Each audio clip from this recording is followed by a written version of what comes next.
Hello, my name is Brian Kelly and this is my submission for the Hyperlinked Library MOOC's virtual assignment. The title is Developing My Online Professional Learning Network. For the assignment, we were asked to provide an answer to the question, what are you taking away from the Hyperlinked Library MOOC? For me, the most important tangible aspect of the MOOC was the assignment which asked participants to document plans for their development of an online professional learning network, or OPLN. I will summarise my plans. Looking at my personal professional network, this mosaic, created by the Frinter service, comprises of the avatars of my Twitter community.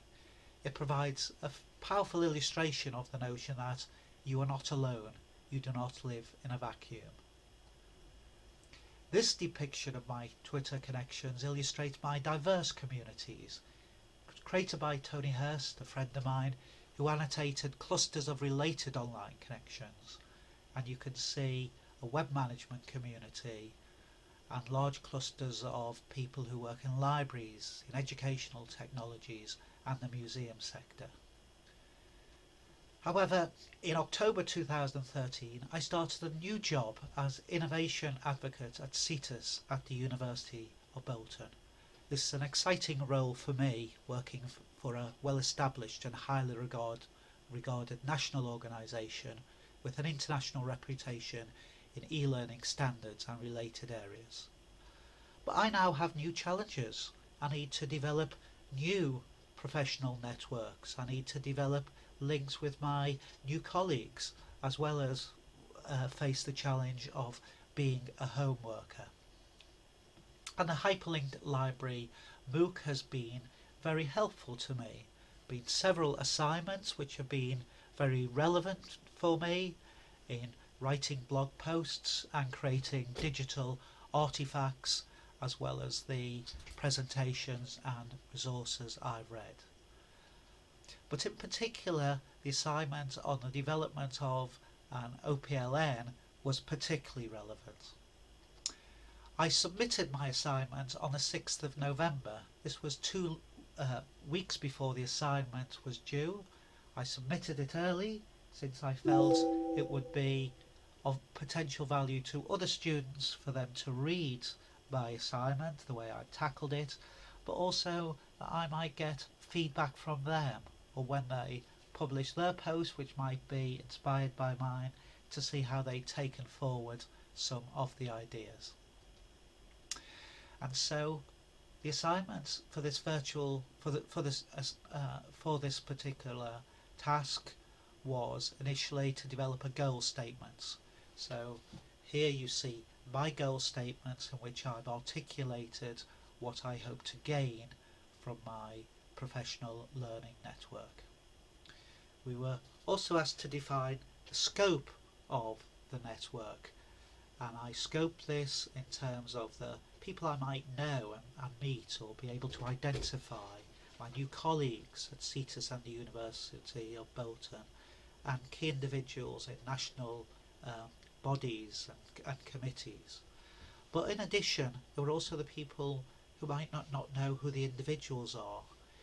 People working in e-learning communities, learning and analytics communities and other relevant communities, in which I would have to engage with the social medium and the tools they use in order to identify the key people.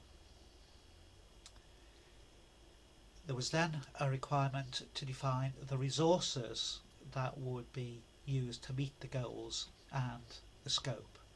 So for me, there were the mainstream tools, the Twitter, the blogs, LinkedIn, SlideShare, mailing lists. But in addition, there were other tools such as Skype, which I discovered could provide some serendipitous connections. This made me realise the value of such serendipity, and that not everything needs to be planned in advance. In addition, not all networks and all contacts need to be online. Face-to-face meetings can be very important for one's professional relationships, and in the case of my new job at Cetus, I'm looking forward to meeting my new colleagues in the Old Man and Scythe, an amazing pub in Bolton which is one of the 10th oldest in the country. The final requirement was to document plans for the maintenance of my network.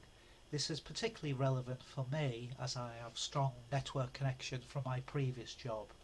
I will need to prune the network, as otherwise I may find myself inundated with too many and too diverse tweets and blog posts, mail messages, etc.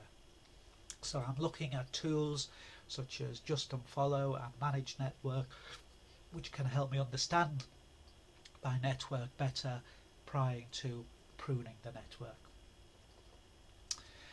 As well as my blog post in which I wrote a description of my OPLN, I also discovered the Coglit tool, which I found helpful in providing a visualization of the network. So finally, my takeaways from the event: the value of planning for an OPLN, the need to maintain a network, but also the importance of the face-to-face contacts. Thank you.